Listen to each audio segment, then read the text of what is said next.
Welcome to the Bros Talking Soccer podcast, where three brothers generally chat about what's happening in American and European soccer, but it is day 11 of the 2019 World Cup, and that is what we are talking about. We're recapping day 11, previewing day 12. My name is Dave Knittel, the eldest Knittel brother. Middle Knittel is off working. Little Knittel is also working, and I am joined by our friend Matt Lefler. Matt, how you doing today? I am doing fantastic, Dave. Thanks for asking. How are you? I'm doing well, recharged. I got to sleep in a little bit. I'm happy that we're past the really early kickoffs here on the West Coast. Right. And so we can sleep in a little bit. So I'm enjoying that. That is definitely an advantage of where we are in the World Cup. Yes, absolutely. The 4 a.m. game was rough. Yes, that was a really rough one, but we're past that, and now we're into the final group stage matches. Before we get into the matches, quick plug, we are part of the Big Heads Media Network. Go to bigheadsmedia.com for tons of podcasts. They have like 45 podcasts about all kinds of different things, podcasts about movies, video games, what else? Sports. Yep, that's what this is. So it's a sports podcast, all kinds of sports. And so go check them out. They're a lot of fun. I've been listening to a lot of the other podcasts on the network. Also, we are part of StadiumScene.tv. That is a content aggregator. That's what I'm trying to say, of all kinds of sports content, blogs, YouTube videos, podcasts, and more across a variety of sports. If you're into soccer, go check them out. If you're into baseball, NASCAR, hockey, they got everything on there, and that's available at stadiumscene.tv. Last one, we just joined Radio Football, which is it's an app and also a website where you can go and it's 24/7 soccer shows. So this is a soccer specific app, and it's basically kind of like a mixture between a podcast kind of thing and also like a radio station. So, it's really cool. There's a ton of awesome soccer content on there. So go check out Radio Football as well. All right, let's get into today's podcast. But before we do, we have our question from Jeff, our daily question. We always appreciate him sending them in. Matt, we have some bad news here. Batman and Robin, they've become disillusioned with crime fighting. And so America now needs two new superheroes to replace them. What are your two new superheroes' names and what are their powers? Well, Dave, it's going to be the MLDK. All right. Major League Destroyers of Corruption. Corruption, of course, is spelled with a K.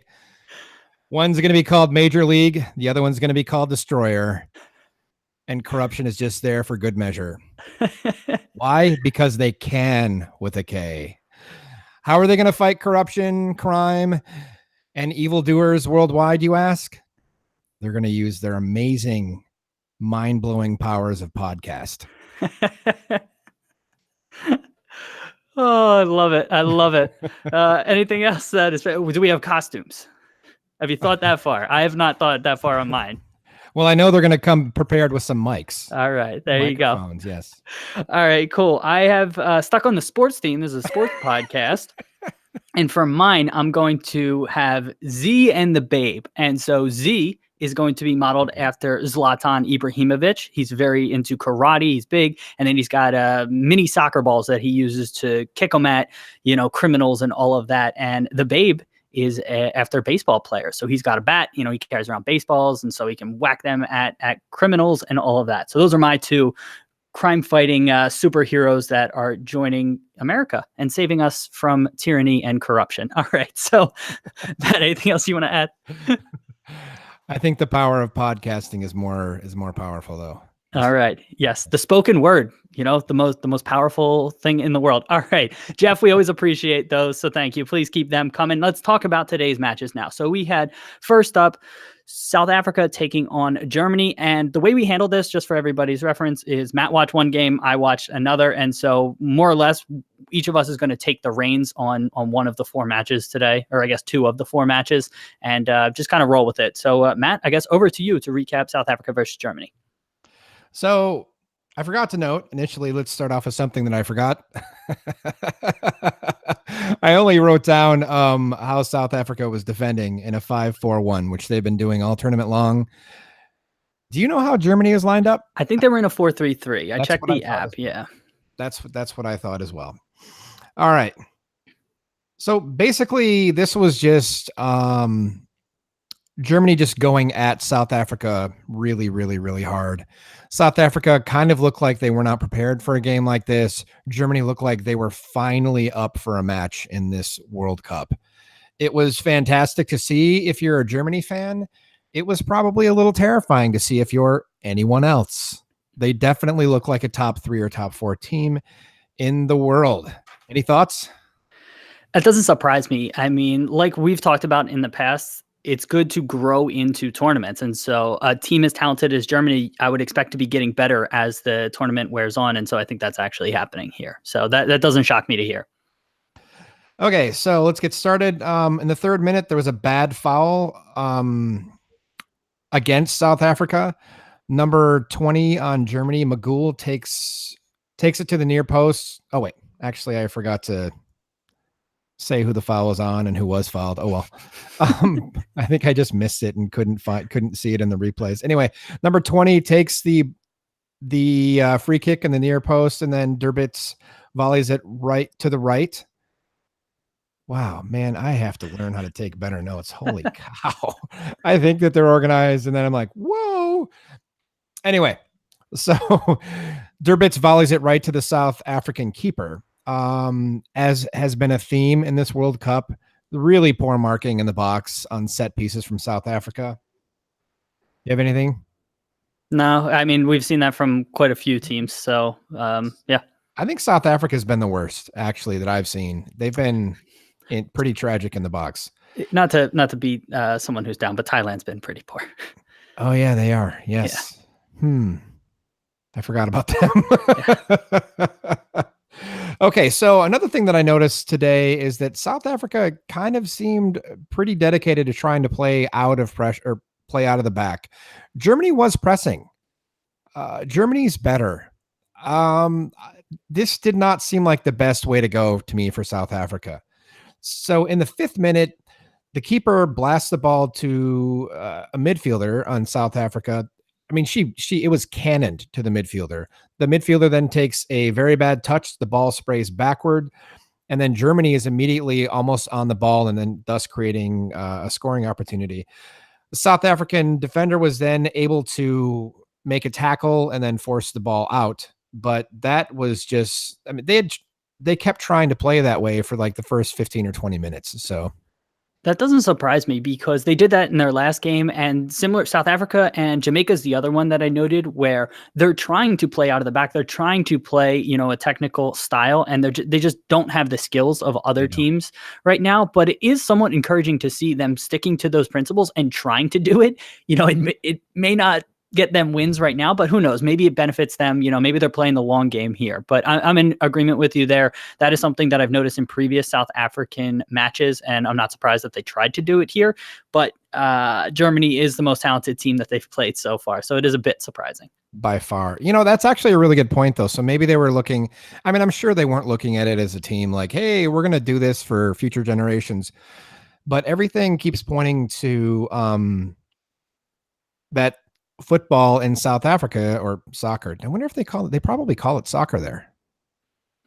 I'm not certain, to be honest with you. I don't know.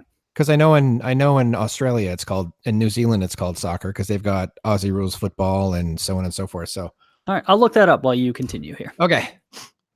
So apparently soccer is really growing in South Africa. Like little girls all over the place are starting to see that as an option for them to play. And it's multicultural. It's not just, relegated to, well, I mean, South Africa is a pretty multicultural country. So it's not relegated to any one group. So that's pretty cool. And Van Wyk is actually had a huge hand in helping grow South African soccer. Let's see. Through the first 10 minutes of the match, Germany was playing very compact and very narrow. By compact, meaning from the front to the back, there wasn't very much space and they just weren't playing wide. It's like every time Germany was going forward, they were trying to lock everything into like a 30 by 30 yard square. Even though they were trying to work the ball around back and forth, they just weren't going very expansively. Let's see. In the 10th minute, South Africa again tries to play the ball out of the back and then loses the ball because of the German press. Nothing really comes of it. In the 14th minute, Germany scores off a corner. Van Wyk, the aforementioned Van Wyk, makes an unnecessary diving header and puts the ball over the end line. There were no German players anywhere near to run onto the cross. And then number 17, Schweers, is that? Yeah, she takes Schweers. Schweers. The W is V in German. Schweers. I'm probably just not going to pronounce it that way. That's fine. Pronounce it however you'd like. But, Schweers. I figured I'd flex my German muscles Please there. do. I don't get to very often. So my heavy brow ridge says German muscle. Anyway. So anyway, she plays a really nice corner. Leopolds buries it.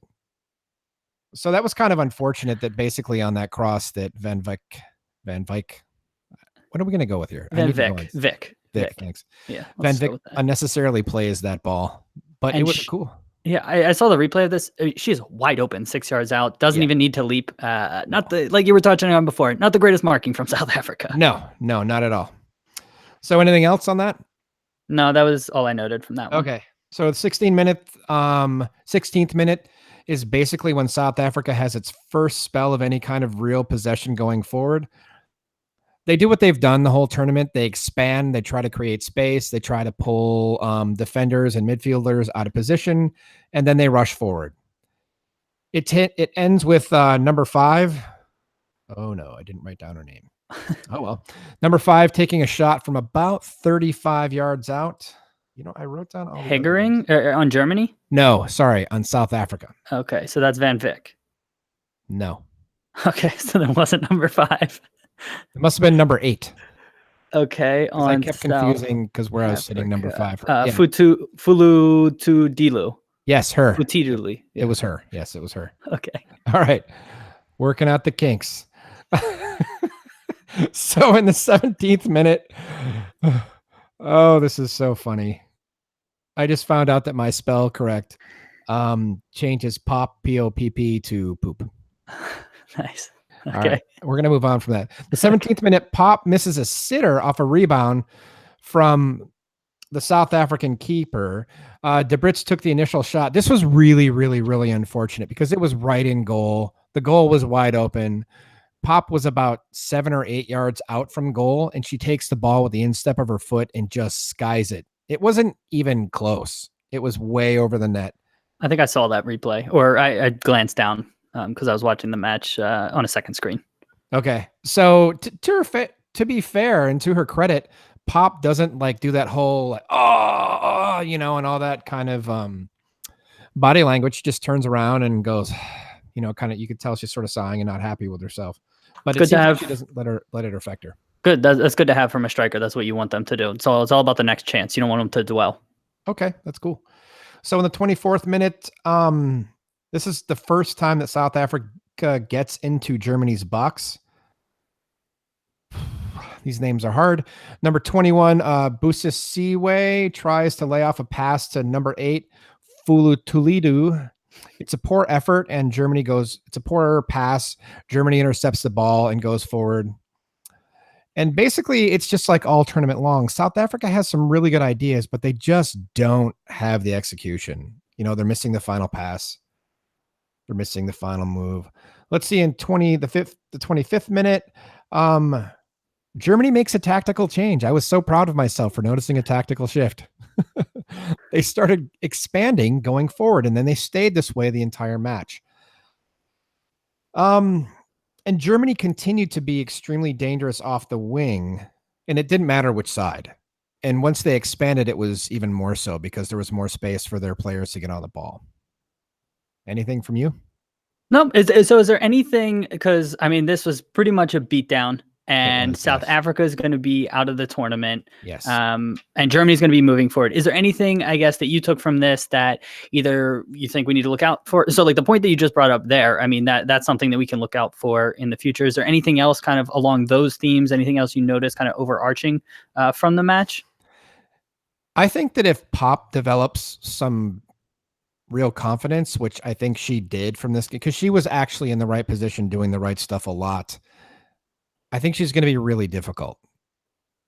I think that Germany played so well going forward. They were suspect on defense, though.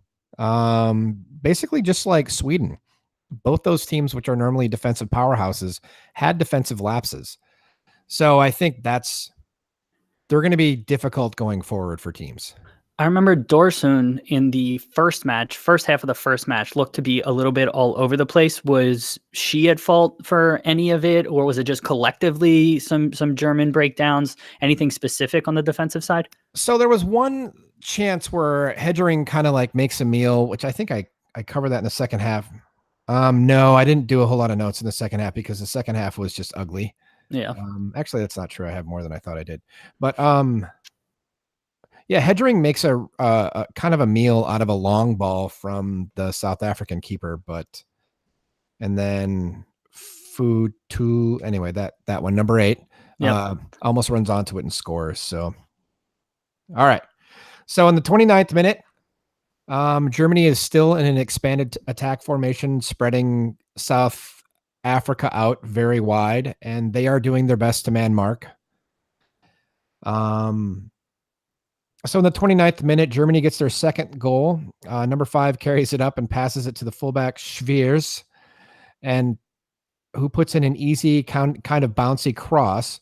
The keeper Dlamini just makes a meal out of the save. This was so. Did you see this? I did see this. It was Yeah. terrible. She dives when she could have kicked it.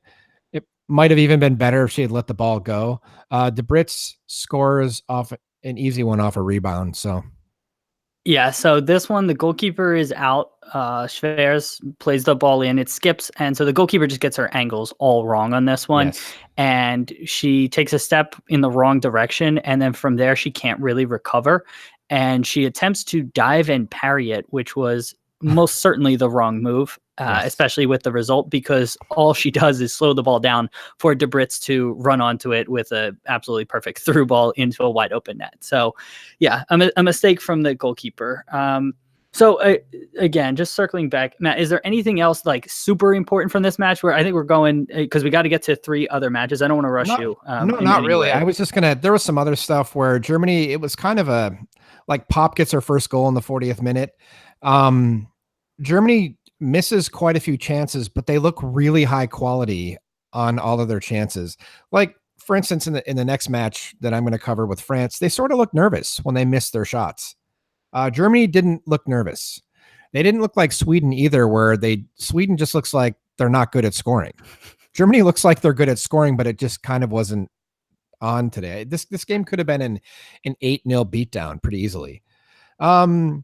So basically, in summary, let's see, Germany is really stretched out. And then that makes the metaphor I said once Germany expanded was South Africa's defense is like trying to fill a bucket and half the bottom is missing. There are just too many German chances to note. South Africa just isn't technical enough, and the game keeps getting more and more physical, especially when South Africa presses. I mean, there's more notes. It's just more of Germany beating down in the second half. Like I was saying, South Africa looks like a team that can build for the future. I'm actually hopeful for them. Aside from a few defensive mistakes, Germany just dismantled South Africa. Like I said, they look like a top 3 team in the world. Germany had 60% of the possession. Honestly, I thought it was higher. It felt like it was higher, but the shots were 22-6. What were you going to say? Possession numbers are always funky because I always thought it was like someone with a stopwatch and they clock like how long the ball's at a person's foot. That's actually not how possession numbers are calculated. It's calculated most of the time on attempted passes. So so it can be sort of a mind trick where, I mean, it could be that South Africa's not pressing Germany and a player takes a number of dribbles and they're physically possessing the ball longer than South Africa from the standpoint of, the way we think about, when you're saying, there's 90 minutes in a match, you think that all breaks down into time with the ball. That's actually not how it's calculated. It's calculated on attempted passes because the logic being that it's easier to kind of track. And then also if you have the ball and you attempt a pass and you complete it and then you attempt another one, theoretically you would possess the ball longer. Whereas if you attempt a pass, and it's not completed, then the other team has some passes. So that was just all I wanted to bring up. That's cool. Yeah. So fun little education for everybody out there. So in the end, shots on goal were 11-1 for Germany. That's kind of a theme for my game that I'm going to talk about, China-Spain. Anything else from this one? Nope, that's it. All right, cool. Let's talk about China-Spain. So this one finished 0-0. I don't know how both these teams ended up moving on to the next round. I don't know how much it really benefits us to get super into, specific events from this one because it wasn't the most interesting game. I thought both sides started sloppy and nervy early, and then Spain sort of settled down and China settled into their formation where they were just kind of defensive, kept their shape, and Spain just was the possession team. I was excited to see Lucia Garcia starting. She is the number 17 winger for Spain, and I've been impressed with her in her 2 substitute appearances. So I was excited to see her start. She actually had 2 chances within the first 8 minutes. First one, she gets in on a breakaway, rounds the goalkeeper, but ends up going too wide and tries to play it back in. They ultimately lose the ball. And the second sort of half chance is the ball's crossed in. She gets a touch to it, misses the net. And that's just kind of more or less the theme of Spain overall. They're just snake bitten in front of goal. They got some goals against South Africa, but haven't really scored. No, they haven't scored at all since then. They had a chance in the 10th minute. Hermoso has a shot, and Nahikari Garcia, the center forward, blocks her own player's shot. And it was just kind of a theme throughout in this one. Any thoughts on that, Matt, or you want me to keep rolling? Go ahead. All right. It just sounds like what I thought was all. Yeah, that was more or less the case. At the end of the day, Spain finished this one with 24 shots, 9 on target, and China had 1 shot, nothing on target. So China didn't have much of anything going forward, and they didn't really have to, though. But Peng, so her name is spelled Peng, but I think it's pronounced like Pang. I think the goalkeeper for China had a really good performance here. I will say some of the shots were right at her. Some of them weren't testing her, but in the second half specifically, she had a number of good saves. Hermoso in the first half was floating all over the pitch, and I thought made a concerted effort to be more on the left side of the pitch because last match, she more or less was just solely on the right side, especially late against Germany. And I think that might be because she's left-footed. She wants to cut in all the time, but it was good to see her floating a little bit more as the game wore on. She clearly gravitated more towards the right side. So that's something to keep an eye on moving forward. Spain had a concerted effort to play more long direct passes up the middle, and specifically long direct, but you can be long and direct to run in behind, or you can be long and direct just basically chipping in to a forward with their back to goal and kind of using that as an outlet to kind of keep possession. They were more doing the latter, actually, which is interesting. So again, it was just sort of different style from them where they were a lot of times just short little passes. And then, in this one, they were trying to play a little bit longer. I thought Spain's wing play, specifically Hermoso and Caldente, is just constantly trying to cut in. They needed to vary it up a little bit more and stay wide, maybe drive to the end line. It was just really easy for China to defend because more or less Spain was always trying to cut in, especially with their wingers. If a fullback overlapped, maybe they had a little bit more variation in the attack and they might stay wide and swing it across. But most of Spain's attacks, they would get the ball out wide and then they would immediately try to cut in. So that was something else I wanted to note and something to keep your eye on moving forward in the tournament. Any thoughts on that? No. All right. One thing I did wonder was, who's taller? Spain was taller, I think. Well, actually, I don't know. Hermoso sticks out. But I guess Lucia Garcia is not the biggest. Nahikari Garcia is not the tallest. Falcon came on and she was taller. I would give the slight edge to Spain in this one, but it wasn't noticeably different where, when like Sweden's coming up against Thailand or something like that, there was a clear advantage there. There wasn't an incredible height advantage. I would give the slight edge to Spain there. Okay. All right. That's what I was wondering. Only thing I noted from the first half, from a time perspective, 39th minute, Spain has a nice cross and Hermoso heads it to the near post. Pang gets her first great save. And I say first great save because she had a number in the second half. Second half comes, Nahikari Garcia gets in on a breakaway and just hits her shot completely wide, not even close to the net. And again, that's just a theme for Spain. They just do a lot of things right, but they just don't have someone to put the ball in the back of the net outside of Hermoso. And China was swarming her. She had 3-4 defenders on her, no opportunities to get a shot off. And that was the theme of the match here. 56th minute, there's Spain plays a quick free kick, and again they cross it into a dangerous area. Lucia Garcia shoots, but it ends up getting blocked again. Just Spain can't get anything really going. I thought the sub Falcon came on for Caldente at halftime, and she brought a little bit more pace, a little bit more 1v1 ability, and she stayed wide. She was a left winger and she was left-footed, so she was a little bit more inclined to stay wide, but even still, she was oftentimes looking to cut in. Then we have a couple great saves. 61st minute, Pong has a great save on Higuero, and that happened again in the 83rd minute. That was probably her best save of the game, the 83rd minute. 72nd minute, Spain has a break, and Falcone cuts inside, again, theme of the day, plays it across the top of the box to Hermoso, and Hermoso has an opportunity to shoot with her right foot. There is a window there, but she is so left-footed dominant. She cut back and just all angle was completely cut off. That's something else to keep an eye on. Spain needs to take their opportunities when they present themselves, especially against a team that's going to be bunkering or going to be organized defensively. And, whether they play the US or Sweden, which is their next opponent, they need to be better on that front. But I don't know how many opportunities they're going to get against either of those teams. 83rd minute, they have a shot. Spain has a shot by Higuero, and this one's low and hard from about 20 yards out, and Pong has full extension and a really good save to parry it wide and out of danger. So again, she was really impressive. Throughout 85th minute, she has another save. Pong has another save on Hermoso, who tried to lob her.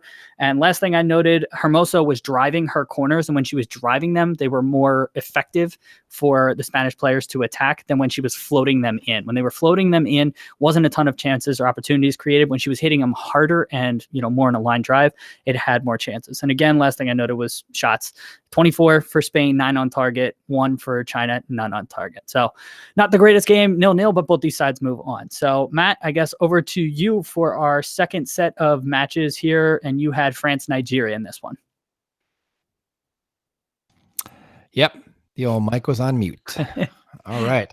I did. So this game ends up 1-0 off a very controversial play. It's not really controversial. It is the rule now. It's just kind of a hard rule to accept. This game was all France. South Africa looked like they might make a game of it for about the first 20 or 30 minutes. Nigeria. Nigeria. Should not make that mistake. Thank you. Sorry, you watched South Africa earlier. Yes, I did. Well, just so you know, this game is driving me to drink. There it is. I'm going to have some right now. All right. Yeah. It didn't, I had this on, again, second screen. I was focused more on Norway, Korea, but it didn't look like a whole lot was going on until the second half controversial play where all hell broke loose, and I was distracted and actually missed South Korea's goal live because I was like, what in the world is happening right now? But sorry, Matt, I didn't mean to take over your game. No. Believe me, it's totally fine. I had to take a drink. So the first half, so the halves were they weren't really the same. So France, I think, took Nigeria for granted a little bit in the first half. They just thought they would score. They had 4 different players starting from the previous match. I didn't look it up. I wasn't really too worried about it. I was more interested in seeing how the French players played. I have some stuff kind of going forward, but really it's just a tale of France getting opportunities and then not taking them. One definite theme was on set pieces. They kept going for Henry in the far post. Now I can't remember. I can't remember. Had to get that one out there. I can't remember if they did that in other games. Do you have any recollection on that? No. It seemed like every time I glanced down and there was a corner kick, they would pick, Wendy Renard would set a pick, and they were trying to get Henry on the far post. And that was clearly the play. I did not notice that, at least not every single play in their previous matches. They were more or less going for Renard's head in the past. Right. Well, and it wasn't just on corners either. It was on other set pieces. And then later in the game, they started going for Renard a couple times, but it was strange. The whole first half was going for Henry and they didn't score. So, I mean, there was some decent play. Like my first half summary is it had its moments, but neither team looks like they are trying really that hard.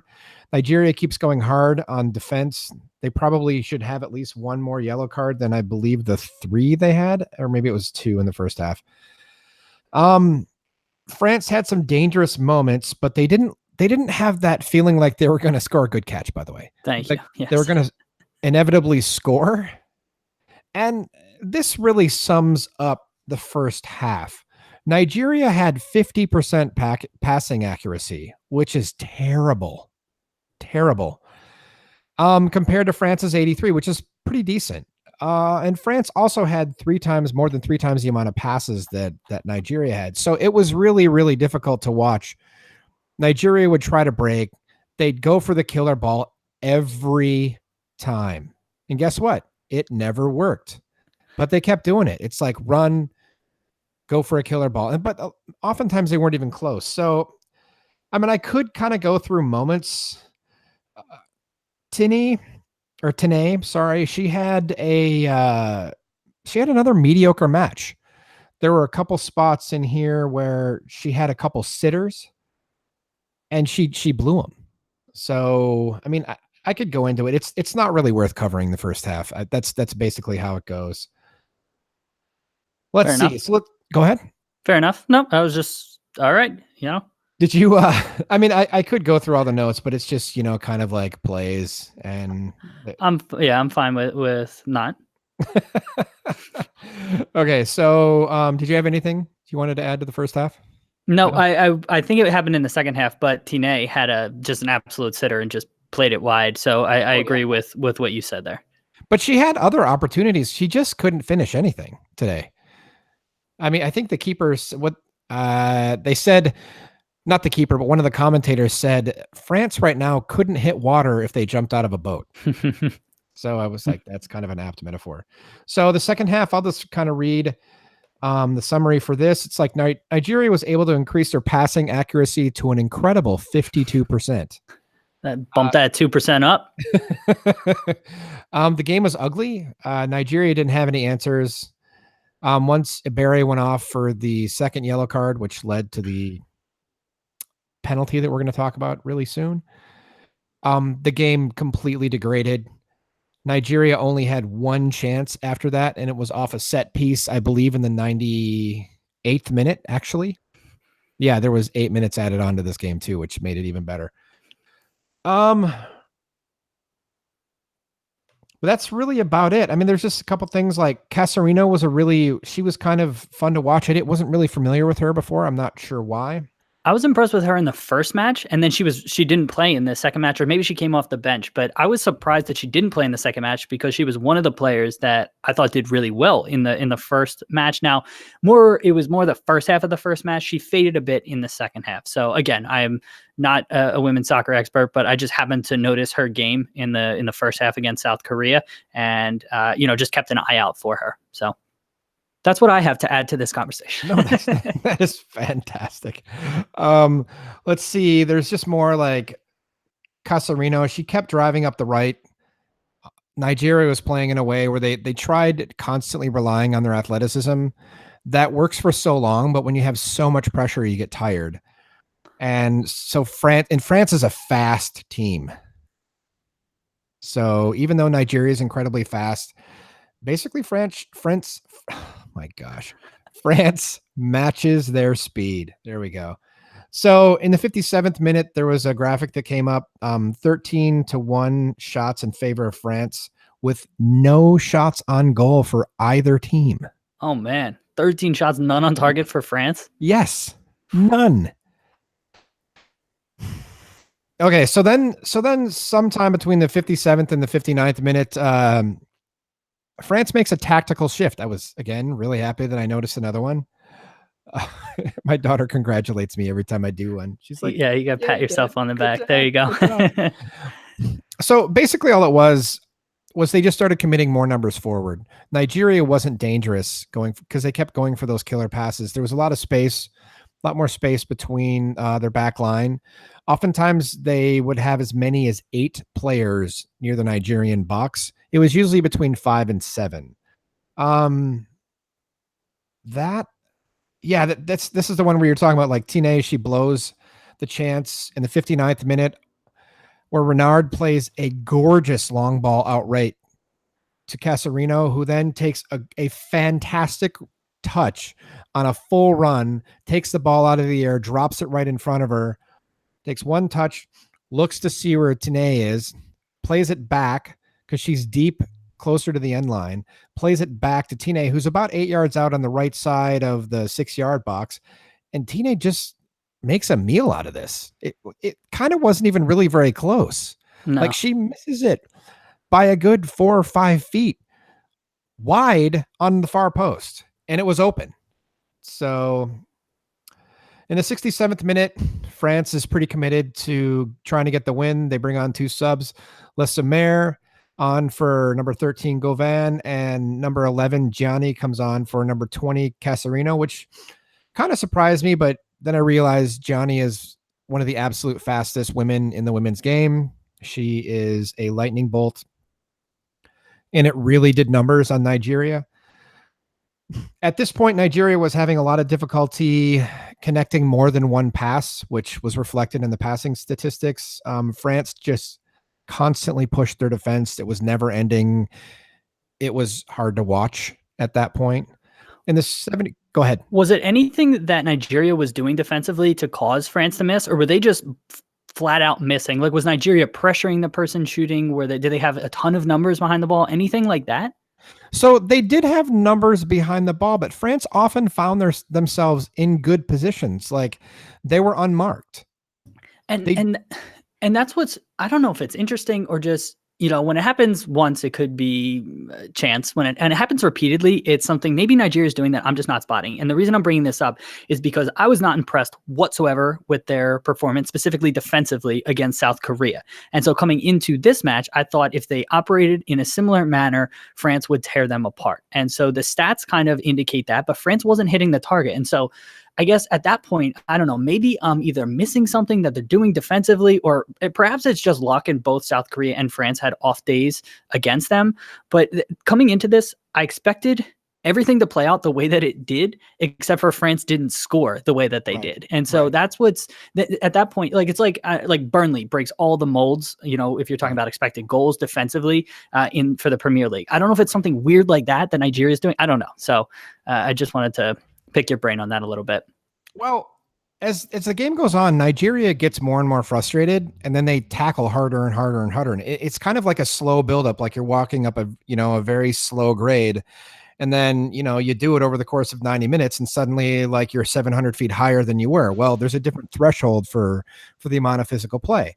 And it did add up. But like we were talking about before, because it was happening with such frequency, I think that yellow card offenses weren't being called as yellow card offenses, because it was like always this like slightly gray area of how much more they're going to push. And I think it was largely because of fatigue, but I really don't think it was that much to do with Nigeria. I just think France sucked with their finishing today. They were just bad.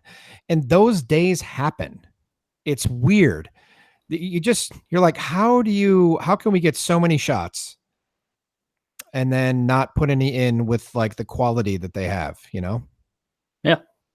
So getting onto this, in the 75th minute, Ibere gets her second yellow card for going through the back of Asai's left leg in the box. It was a total yellow card offense. She was on goal. She wasn't careful. She went through the back of the players, went through her backside. Asai goes down. It was initially not called a foul.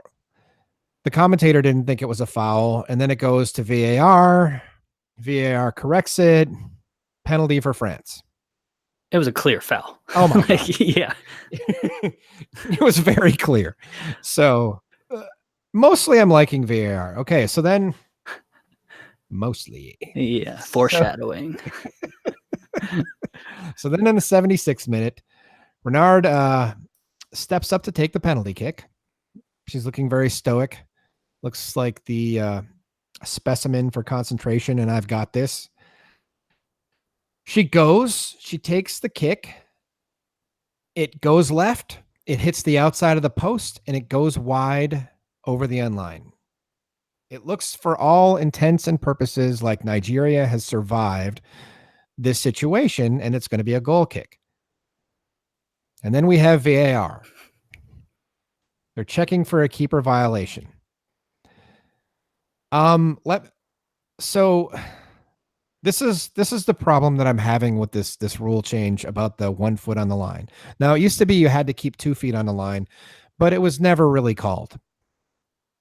The thing that I don't like with this is this kind of rule has never, ever, ever been enforced. And soccer has always been kind of a gray area game. The ref makes its calls, and that's kind of part of the beauty and the spellbindingness of soccer is you just never know how a ref is going to call a game. I'm in agreement with you on that. Okay. So with that, there is no room for error. I forgot to write down her name. The Nigerian keeper, you're going to look that up for me? Yeah, I got you.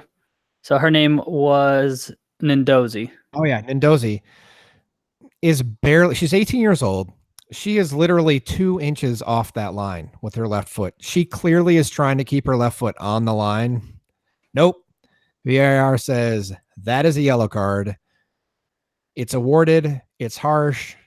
Renard gets another chance at the penalty, buries it to the right. Ndozi guesses the right way again. Still, she gets it such a good penalty that Renard puts it past her. I find this so incredibly harsh, but it's just because of what I've been watching over the last 6 or 8 years. So I'm in complete agreement with you. So by the letter of the law, like this is black and white. This is the right call. Yeah, right. take a drink for that. I mean, so it's really tough to complain because the referee is doing her job. It's the right call here, but it doesn't feel like the right call, And so yes. Jeff has a question on this topic. Thank you, Jeff, for joining us online here or on YouTube. So he says, are you seeing a pattern with VAR? So how many yellow cards are going to be given next season for keepers coming off their line on a penalty? Everyone does it. It's going to be a tough learning curve. Plus, if the goalkeeper maybe already has a yellow, maybe they got a yellow, for committing the foul. And then if they do it again, are they going to get a second yellow? I just, in addition to it being so harsh, it feels to have them retake it. It feels even that much more harsh that it's a yellow card on top of it. And, you could see 10-minute delays for penalties now in case if there is a second yellow. Matt, what do you think about that concept that Jeff's voicing here? So, I mean, all that's possible. I don't think it's, I don't think it's highly probable. I do think that keepers are going to be coached in this. The thing that I'm incredibly worried about, though, is you get some keepers who have incredible lateral movement. And if they have to keep a foot on the line, they risk slamming their heads and their bodies into the pole. So that's my main concern. It's almost like there should be a line in front of the line now. Like maybe. Literally 6 inches in front of the line.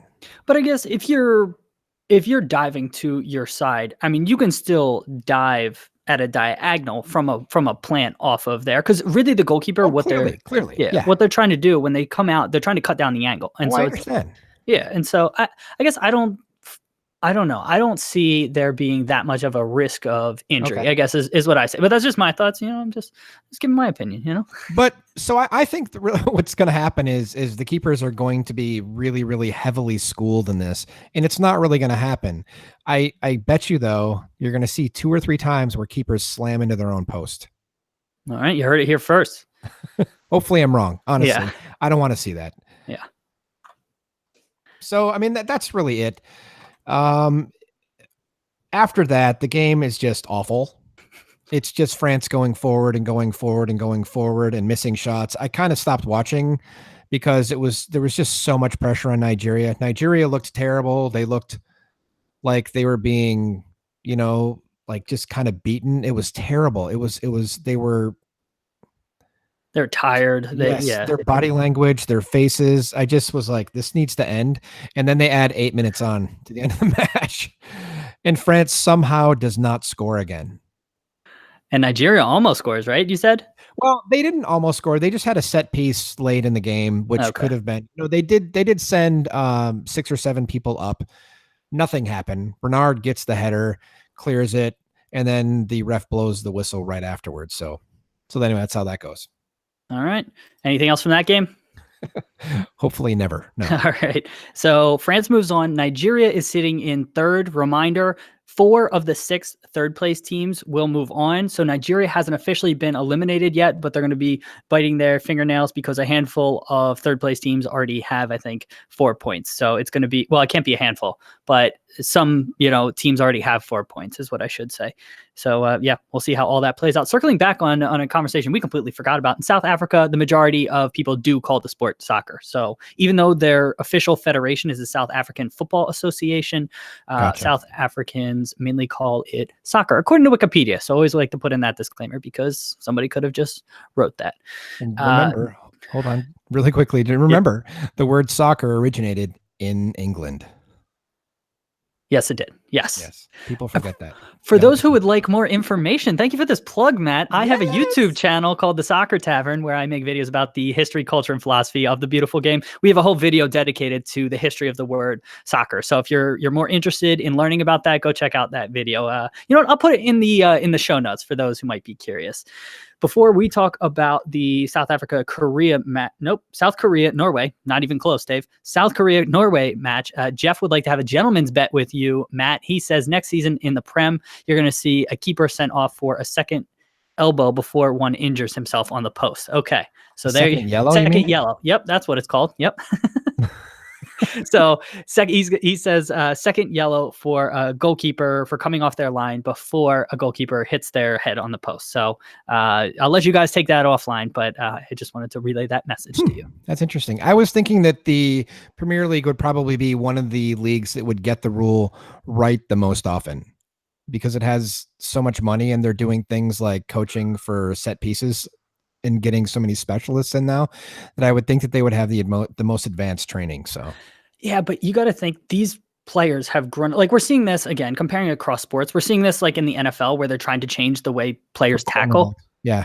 Well, the way that players tackle, and these grown men have played the sport for 30 years in some instances a certain way. And so even with a ton of training, you have just natural instincts that take over. And, if they don't grow up playing that way, I don't know how easy it is to change. So, yeah, it'll be interesting to follow all of that. So it's definitely going to cause us to have some discussion. All right, let's talk about South Korea versus Norway. This finished 2-1 to Norway. So Norway is moving on. South Korea ends the tournament with 1 goal scored and 0 points.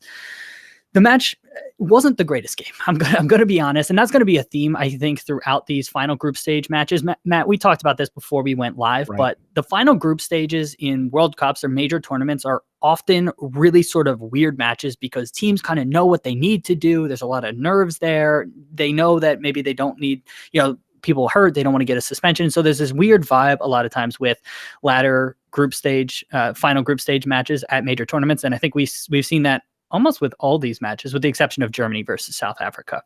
But South Korea versus Norway, 4th minute. Norway earns a corner, and it kind of came off of a misplay by the South Korean defender, and she plays it out and sort of gifts Norway a corner kick. And throughout the game, Norway adopted the corner kick style that Sweden has adopted in this tournament, where they just pack players into the box, into the 6-yard box. So just crowd the keeper. They had 6 players around the goalkeeper and just serve it into that area. And that's what they did on this play. I think it was Wrighton that served it in there. And Cho, the South Korean captain, who has had a fantastic tournament. I've been very impressed with her, but just bear hugs Torres' daughter and takes her down 100% a penalty all day, every day. No complaints there. And then Graham Hansen steps up and slots it low and to the left. Wasn't the greatest penalty, but beats the goalkeeper, and Norway takes a 1-0 lead. And then from then on, pretty much throughout the game, it was all South Korea. They just couldn't score until they get their goal in the second half, and we'll talk about that. But Norway did not look good here. And so that makes me slightly nervous moving forward, but at the end of the day, they get through here. As always, I was impressed with Engen. I thought she has had a fantastic tournament in the center of the pitch for Norway. She's 21. I think she's moving to Wolfsburg after this tournament, and she was just very good positionally. She can possess the ball well and plays really quick, intelligent passes. And it almost looked like sometimes her teammates weren't always ready for it. So again, I was really impressed with her performance here. Kind of one of the only standout players for me, specifically on Norway. South Korea throughout, they had really good opportunities, but they just weren't challenging Helmseth at all, the Norwegian goalkeeper. They were either missing the net completely or hitting it right at her throughout. And so she didn't really have to make a ton of great saves. Switching gears to the South Korean team, I thought Lee, number 17, was very involved throughout, and she was probably their most dangerous attacker. So she was very impressive throughout this game.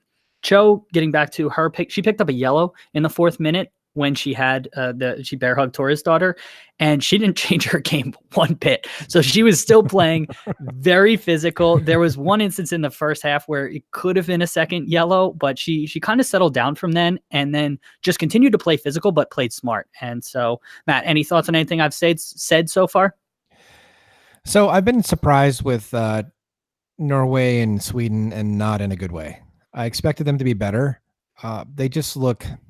They look second tier now. Interesting. Okay. Well, after this game, Norway does. I think up until this game, I thought they played France relatively well and were somewhat unfortunate to lose that one. But after this performance, I might be agreeing with you. In Sweden, I can't get a read on them. I mean, going against Thailand, I don't know how much there is to really read into that. And well, they didn't play great against Chile. So you know what, Matt? I've just talked myself into. I think I've come over to your camp. So I'll agree with you there. I thought, getting back to my point about South Korea not really challenging Helmseth, I thought that she looked really shaky and not confident, specifically on crosses, but even on some of the other plays. And so, again, if they could have challenged her more, they might have created some opportunities and, scored some more goals other than the one that they got. That's pretty much all I noted from the first half. Norway kept conceding fouls within 25 yards of their own net, so they needed to stop doing that. 49th minute. So again, within 4 minutes, whoa, that's weird. 4 minutes of the first half, 4 minutes of the second half, South Korea concedes a foul that is 100% a penalty, and Norway steps up and converts it. Now, this one was really good play by Norway to work the ball forward, and Hansen has some really good dribbling moves and gets in, and Kang just absolutely slides right through her, rolls her ankle, and I don't want to speculate on injuries, but she didn't come back into this match, and that's something definitely to keep an eye on. Ankles are really funky. You could be out, maybe a day, or you could be out months, and so hopefully she's okay. She has been one of the players I've been most excited to watch, and that would be really unfortunate if she can't continue here. But Herlovsen steps up and converts it. They take a 2-0 lead. 64th minute, I noted Norway had a pretty good attack where they started in the back. They had a number of combination play all the way up the pitch, and Reiten ends up driving it to the end line, cuts it back. There's a dummy at the near post by Herlovsen, and Savik just misses the target completely. That was, I believe, the only legit attack from Norway throughout this game. Again, it was all kind of South Korea. 78th minute, we have South Korea scoring their goal, and this was just kind of helter-skelter play. The ball gets crossed in.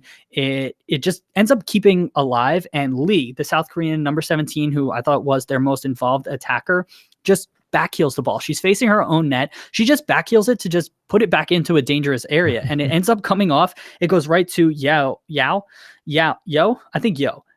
Goes right to Yo, and she just kind of puts it into an open net. Helmseth is one-on-one less than 6 yards out, and so she has to make a dive. She attempts to dive to one side, and Yo just ends up putting it right down the middle of the net. It wasn't the prettiest goal, but South Korea gets their one and only goal of the tournament. 83rd minute, G has some good work in the corner. The ball squirts free to Min, who picks it up. Oh, Min and Lee are the same person, right?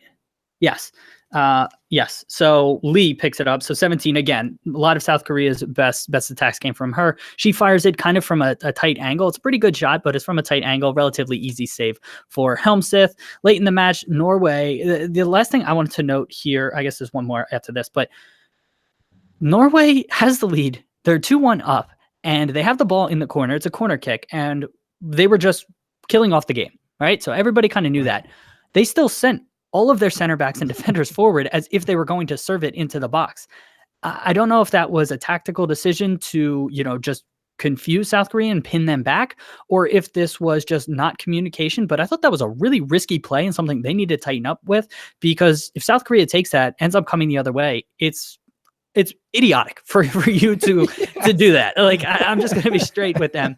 That was just dumb on their part, and they need to clean that up. And again, they're moving on to the next round, but they can't do things like that if they want to continue advancing in this tournament. Matt, any thoughts on that?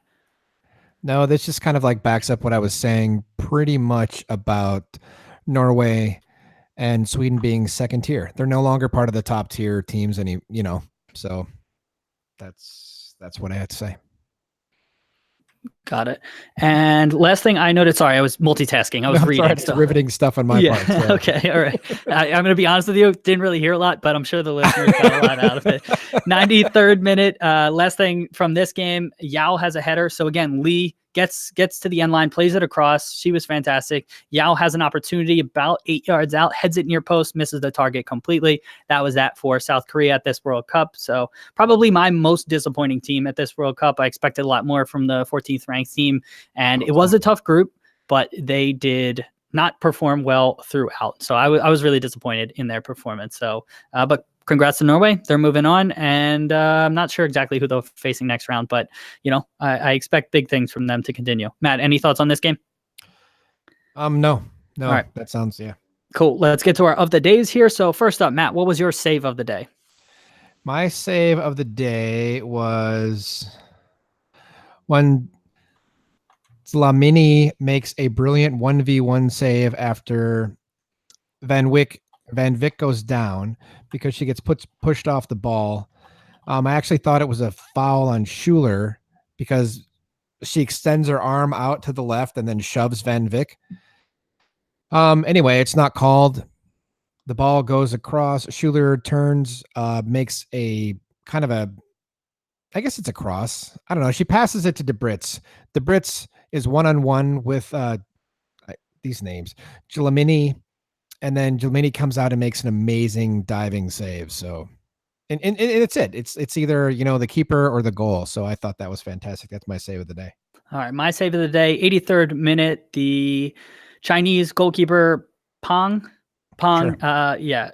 Guiaro has an opportunity at the top of the 18, probably 20 yards out, fires a low, hard shot to Pang's right, and she full extension, parries it wide, just an absolutely, textbook save by the goalkeeper. Looked beautiful, excellent technique, and so that was my save of the day. Matt, what was your goal of the day?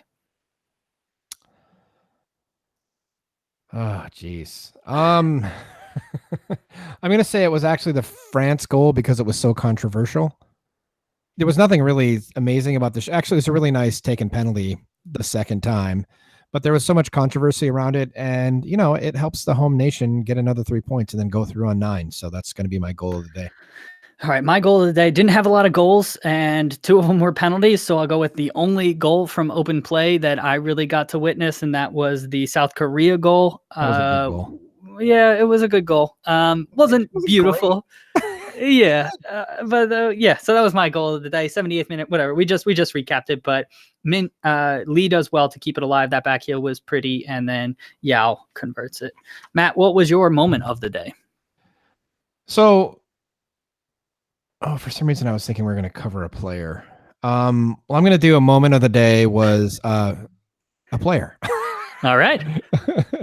So basically it's Van Vick's experience in the World Cup because she has worked so hard and so diligently to grow the women's game in South Africa. I have no idea how women's soccer is viewed in South Africa, but based on how little it's been played up until recently, I can assume, well, I can, or I'm going to assume that it's a fairly misogynistic situation. Again, this is all speculation on my part. I have no idea, but really I just was kind of impressed by how she played, kind of her general intelligence for the most part. She was probably the most technical player in South Africa. And so kind of my moment of the day was just her overall experience being at the World Cup for the first time with this team after playing with it for 16 years or 13 years. I don't know. I think she said 14 on a previous broadcast. Okay. I could have that wrong, but 14 is right. Sticking out in my mind. I know she has 169 caps. So I knew that. So I just think it's important to recognize players like that because they're like in the dirt doing the hard work when nobody else is willing to do it. And they're doing it purely out of love. And, everybody gets tired of like the rhetoric of like, how do you feel about inspiring like the next generation of girls and stuff, but, because every time the U.S. women's team gets in an interview situation, they're asked that question. But Van Vick really is in that position. So that's my moment. I love it. Yeah, that's very well said, and I'm happy you highlighted her there. So well done there. My moment of the day was the Chinese manager. Clearly very emotional after he, Right. They moved on. So you could see tears in his eyes, his players coming up and comforting him, and so that was a really cool moment. Just see how much work goes into all this, and just the emotional release there of getting to the next round. So really cool of him to move on. And China has never missed a group getting out of their group at a World Cup. I think in all 6 they've played a part, they've gotten out of the group. So again, really impressive for China, and just very cool. My moment of the day.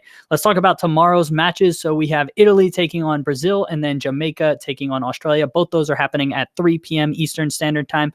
Matt, what do you think is going to happen in Italy versus Brazil? I've been trying to think of this one. I don't really know. It's sort of, Formiga not being there is going to be a really big blow to Brazil. This one could go either way. I've been so impressed with Italy. I think Italy will end up being the better of the two teams, but Brazil just has that Brazilian scoring flair. If Marta actually shows up more than she did in the previous match, it'll be very helpful to Brazil. I'm beginning to think more like you. It would be better to bring her on in the second half of the match if that's what has to happen. But Marta, honestly, she's lost a step. She's not as quick as she used to be. She does have to play more carefully, so she can't defend as much as she used to, or as much as I've seen her play. But Cristiane is just a beast. I mean, she's big, she's strong, she's physical, she's so smart, she's really good at breaking free. She's so technical. And then Italy has just been the darlings of the tournament. They've been my biggest surprise so far. So I don't really know. These games can't end in a draw, so I can't pick one. If I were to, they can end in a draw. Can they? Yeah, it's still group stage. Oh, they can. It's still group stage. Oh my gosh, yeah. So you want to pick draw? No, I'm gonna say a 2-1 Italy win. That's what I think. So I'm gonna agree. I give the slight edge to Italy here, but I think Brazil might have a little bit more desperation. This is true. I don't think that they have to win because they've already got 3 points. They had a pretty good goal differential. As long as they're not blown out, I think they should be fine. But having said that, I think that maybe a little bit of that desperation, factors in here, and it ultimately ends up as a draw. But I'm in agreement. I think Italy is the better side at this point. I've been very impressed with them this tournament, but Brazil's desperation shines through there. Next match, or final match tomorrow, because we only got 2, so it'll be nice. We get to sleep in a little bit. I'm very excited about it. Jamaica versus Australia. Matt, what do you think is going to happen there? Jamaica's going to come out. They're going to play hard. They're going to bash into people. Australia is going to bash into people because they bash into people too. There's going to be a lot of bashing. Australia is going to win. I think this is going to be a 3. I think, you know what? I think actually Jamaica gets a goal in this game. I think the scoreline is going to be 3-1. I think it's time for Jamaica to score. I think it's time for Jamaica to make some sort of a statement other than slamming into people, and give the fans and the people back home in Jamaica something to cheer about, something to hopefully build on. Because there is a lot of talent. Jamaica's just, like as you and I talked about the last time I was on the pod, Jamaica's just waiting. There's so much potential. They're just waiting for somebody to care enough to give them the opportunity, because it's there. So, but I still think Australia is going to win. I think that's really well said, and kind of what I was thinking too. I think Australia wins comfortably, but I think Jamaica gets a goal here. And again, they haven't scored yet this World Cup, for debut World Cup. And so, yeah, I'm in agreement with you there. Did you have something else to say or no? No, I just had to scratch my chest. Okay. All right. I thought you were raising well. your... Thank you. Good. Yeah. I'm glad. Matt, who's the one player you're looking out for tomorrow? I'm actually looking out for Sam Kerr. She had kind of a tale. She's such a Jekyll and Hyde player to me. Like, I've been hard on her, but I've said it's like really splitting hairs. I'm really excited to see what she does in this final match. Isn't Australia already through, or am I wrong on this? No, they only have they're not. They just have the one win, so no. That's right. So I think she's going to come out. I think she's going to have fun. I think the team's going to have a good time. I think they're going to go up fairly early, and then she's going to be able to play more relaxed, and then be Sam Kerr. And I think it's going to be great. You're going to be able to watch her like dart around, kind of Luis Suarez. That's the player she kind of reminds me the most of, is just kind of like really messing with defenses' minds, where she's offside, she's onside. She makes darting runs here, there, everywhere. And for how good she is and how marked she often is, she finds open space a lot. So that's my player to watch for tomorrow. All right, I'm going to be looking out for Giuliano. That's what I'm going with. Guigliano, the center midfielder, which I'm certain is probably not the. I'm certain that's not the right pronunciation. But she's Giuliano. What is it? What is it? GUI? GIU. Guigliano. That's how it's phonetically spelled. Most certainly not how it's pronounced. But yeah, so she is the number 23 kind of deep lying playmaker for Italy, and she got 3 assists last match, and I'm going to keep an eye out for her. You know, Italy's got a lot of players. Girelli, Bonansea get a lot of the headlines, but, you know, she's going to be important for them if they're going to get a result tomorrow against Brazil. So keep an eye out for her. Matt, anything else you would like to add? No, just other than if anybody wants to follow me, I remember my Twitter handle today. It is @Northwood Guitar. So feel free. All right, there you go. I'm ready to drop below 1,000 followers because of the Twitter purge. So please don't let that happen. All right, so there you go. Give him a follow, and yeah, it's always fun interacting with us. If you liked what you heard here, please leave us a review on iTunes. Those reviews help the most, and we would greatly appreciate it. We're coming up on 30 reviews, so it's pretty exciting for us. Yeah, thank you. I would say I think almost all of them, except for one, are 5-star, and the only one is a 4-star. So there's a little humble brag there, or just a straight up brag. If you want to get in contact with us, our Twitter's @BTSoccerPod. Follow us, interact with us. If you want to send an email, bros.talking.soccer@gmail.com is our email. Visit our website, brostalkingsoccer.com. You can read about myself, my 2 brothers, check out our past episodes, support us. We have a store link. And then we do we have these videos that we record live. We do our podcast live, so you can check out our YouTube videos. We also do videos for MLS. We'll pick back up with them called Quick Kick Picks, where we preview the upcoming MLS matches. And so, we have a lot of fun making them, but all that's available on our website. We have a Slack channel if you want to join that and chat with other soccer fans around the world. Twitter @BTSoccerPod or email bros.talking.soccer@gmail.com. We can get you added to that. That is it. Thank you so much for listening to our Day 11 World Cup 2019 recap. We'll be back tomorrow with our Day 12. That's how that works. Day 12 recap. Matt, thank you for being here. Thanks for having me, Dave. All right, listeners, thank you so much for joining us. We appreciate you, and we will talk to you tomorrow. Have a great day, everyone. See ya. Jeff on YouTube, thank you so much for being here and interacting with us. He agreed with you, Matt. That was also his moment of the day. So I guess with the Van Vick stuff. Cool. So yeah. All right, Jeff, have a good one. Oh, no, actually, his moment of the day was you realizing that draws could happen in the group stage. I read that wrong. I was like, for some reason, I was thinking that we were in the knockout round already because they keep talking about it so much. Yeah. All right, Jeff. Yeah, reading comprehension is not my strong suit, so sometimes I have to read things 2 or 3 times. But all right, man. Thank you as always for joining us. We'll look for your random question tomorrow. We're always excited. So thank you for being here, and see ya.